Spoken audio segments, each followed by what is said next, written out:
আজকে আমাদের যশস্বী প্রধানমন্ত্রী অর্থাৎ এনডিএ যে সরকার, তৃতীয়বারের যে এনডিএ সরকার মানুষের জনাদেশ নিয়ে হয়েছে, তার 100 দিন পূরণ হল এবং এই 100 দিনের মধ্যে আমাদের যশস্বী প্রধানমন্ত্রী নরেন্দ্র মোদীজির নেতৃত্বে একাধিক জনমুখী প্রকল্প দেশবাসী পেয়েছেন, যা সম্ভব হয়েছে মাননীয় প্রধানমন্ত্রীর শক্তিশালী এবং দূরদর্শী নেতৃত্বের জন্য। এর মধ্যে উল্লেখযোগ্য 15 লক্ষ কোটি টাকা বিভিন্ন স্তরে প্রকল্প তিনি তার সরকার মানুষকে দিয়েছেন। পরিকাঠামোগত উন্নয়নে 3 লক্ষ কোটি টাকা অনুমোদন করা হয়েছে। এর মধ্যে সড়কপথ, রেলপথ, আকাশপথ এবং বন্দরের পরিকাঠামোগত উন্নয়নের জন্য বরাদ্দ হয়েছে এবং কোথাও কোথাও কাজও শুরু হয়েছে। মহারাষ্ট্রের ওয়াদাভান মেগা পোর্টের জন্য 76,200 কোটি টাকার অনুমোদন করা হয়েছে। এই প্রকল্পটি পৃথিবীর 10টি সেরা বন্দরের অন্যতম হবে। দেশের 25,000 গ্রামকে সংযুক্ত করার জন্য 62,500 কিলোমিটার রাস্তা এবং সেতু তৈরি করা হবে, যার জন্য 49,000 কোটি টাকার বরাদ্দ এই সময়কালে করা হয়েছে। উল্লেখযোগ্য, হিমাচল প্রদেশ এবং লাদাখের মধ্যে সংযোগ স্থাপনের জন্য সিনখুন-লা টানেলের ভিত্তিপ্রস্তর স্থাপন করা হবে। রেলওয়ে পরিকাঠামোগত উন্নয়নের জন্য 8টি নতুন রেলওয়ে প্রজেক্ট তৈরি করা হবে। এর ফলে 4.5 কোটি মানুষ দৈনন্দিন উপকৃত হবে। সড়ক পথের পরিকাঠামো উন্নয়নের জন্য 50,600 কোটি টাকার অনুমোদন করা হয়েছে। এর মধ্যে 936 কিলোমিটার এর 8টি জাতীয় উচ্চগতি সম্পন্ন রোড করিডোর তৈরি করা হচ্ছে, তার মধ্যে পশ্চিমবঙ্গেরও একটি হয়েছে। বারাণসীতে লাল বাহাদুর শাস্ত্রী ইন্টারন্যাশনাল এয়ারপোর্টের উন্নতির জন্য অর্থ বরাদ্দ করা হয়েছে। পশ্চিমবাংলার বাগডোগরা, বিহারের বিহিতা এয়ারপোর্টের উন্নয়নের জন্য অর্থ বরাদ্দ করা হয়েছে। বাঙ্গালোর, পুনে এবং থানের মেট্রো রেল সম্প্রসারণের জন্য অর্থ বরাদ্দ করা হয়েছে। কৃষকদের জন্য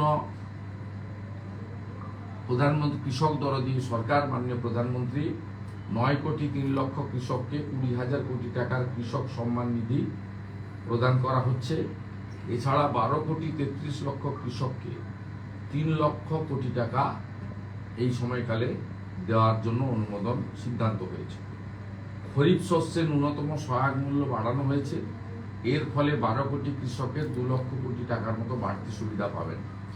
অন্ধ্রপ্রদেশের পোলাভারম সেচ প্রকল্পের জন্য 12,100 কোটি টাকা বরাদ্দ করা হয়েছে। ডিজিটাল এগ্রিকালচার মিশনের সাথে 7টি কৃষিভিত্তিক বড় প্রকল্পের জন্য 14,200 কোটি টাকা বরাদ্দ করা হয়েছে। নতুন জাতীয় কোঅপারেটিভ পলিসি তৈরি করা হবে। পেঁয়াজ এবং বাসমতি চালের রপ্তানি শুল্ক 40% থেকে কমিয়ে 20% করা হয়েছে, যার সুফল সরাসরি কৃষকরা পাবেন। জম্মু কাশ্মীরের কৃষি ব্যবস্থার উন্নতিকল্পে 3,300 কোটি টাকা বরাদ্দ হয়েছে। মিশন মৌসুম প্রকল্পের জন্য 2,000 কোটি টাকা বরাদ্দ হয়েছে এবং বিশেষ করে মধ্যবিত্ত যারা, তাদের জন্য ইনকাম ট্যাক্সে অনেকগুলি সুবিধা বাজেটে ঘোষিত হয়েছে। 7 লক্ষ টাকা পর্যন্ত ইনকাম আয়কর মুক্ত। চাকরিজীবীরা 17,500 টাকা আয়কর পাবেন। স্ট্যান্ডার্ড ডিডাকশন বাড়িয়ে 75,000 টাকা করা হয়েছে। ফ্যামিলি পেনশনের ছাড় বাড়িয়ে 25,000 টাকা করা হয়েছে। যে সমস্ত চাকরিজীবী 25 বছর পর্যন্ত চাকরি করেছেন, তারা সম্পূর্ণ পেনশন পাবেন। প্রধানমন্ত্রী আবাস যোজনার মাধ্যমে এই অর্থবর্ষে 3 কোটি নতুন বাড়ি তৈরি করা হবে। এর মধ্যে শহরাঞ্চলে 1 কোটি এবং গ্রামীণে 2 কোটি নতুন বাড়ির প্রকল্প ধার্য করা হয়েছে। ইতিমধ্যে 4,27,00,000 বাড়ি প্রধানমন্ত্রী আবাস যোজনায় মাননীয় প্রধানমন্ত্রী তিনি দেশবাসীকে উপহার দিয়েছেন।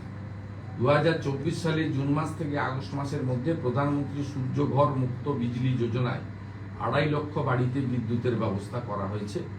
পরিবেশ সুরক্ষার জন্য 3,400 কোটি টাকার ই বাস বরাদ্দ হয়েছে। মুদ্রা লোনের সীমা 10 লক্ষ টাকা বাড়িয়ে 20 লক্ষ টাকা করা হয়েছে। 51 মিলিয়ন যুবক যুবতী স্কিল ডেভেলপমেন্টের জন্য 5 বছরে 2 লক্ষ কোটি টাকা বরাদ্দ করা হয়েছে। চাকরি ক্ষেত্রে 15,000 নতুন পদ কেন্দ্রীয় সরকারের সৃষ্টি করা হয়েছে।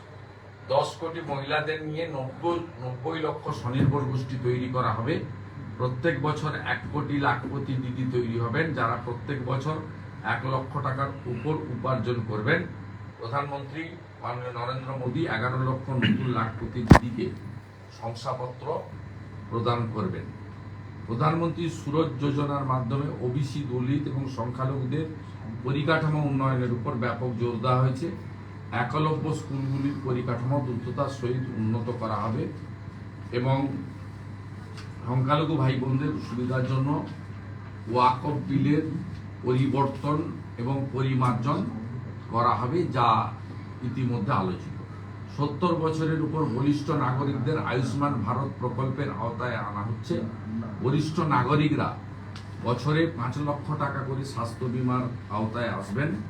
এর মাধ্যমে 4.5 কোটি পরিবার এবং 6 কোটি নাগরিক উপকৃত হবেন।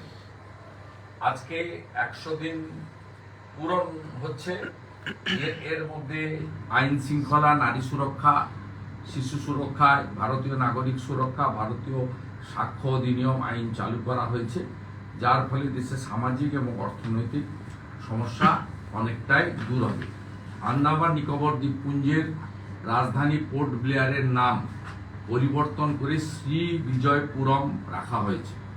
প্রাকৃতিক দুর্যোগ এবং বন্যা প্রতিরোধের জন্য 6,300 কোটি টাকা বরাদ্দ হয়েছে। লাদাখের নতুন 5টি জেলা তৈরি হবে। এই নিয়ে লাদাখের জেলার সংখ্যা দাঁড়াবে 7। উত্তর পূর্বাঞ্চলের রাজ্যগুলির পরিকাঠামো উন্নয়নের জন্য 41,000 কোটি টাকা বরাদ্দ হয়েছে এবং জাতীয় বিপর্যয় মোকাবিলা তহবিল, রাজ্য বিপর্যয় মোকাবিলা তহবিলে 12,554 কোটি টাকা প্রদান করার সিদ্ধান্ত হয়েছে। আগামী 5 বছরের মধ্যে 5,000 সাইবার কমান্ডোকে প্রশিক্ষণ দেওয়ার সিদ্ধান্ত নরেন্দ্র মোদীজির সরকার গ্রহণ করেছে। এই 100 দিনের আজকে মোদীজির পূরণ হলো। এই সাফল্য, তার ধারাবাহিকতা এবং প্রত্যেকটি প্রান্তিক মানুষের কাছে এই কর্মসূচি পৌঁছে দেওয়ার লক্ষ্যে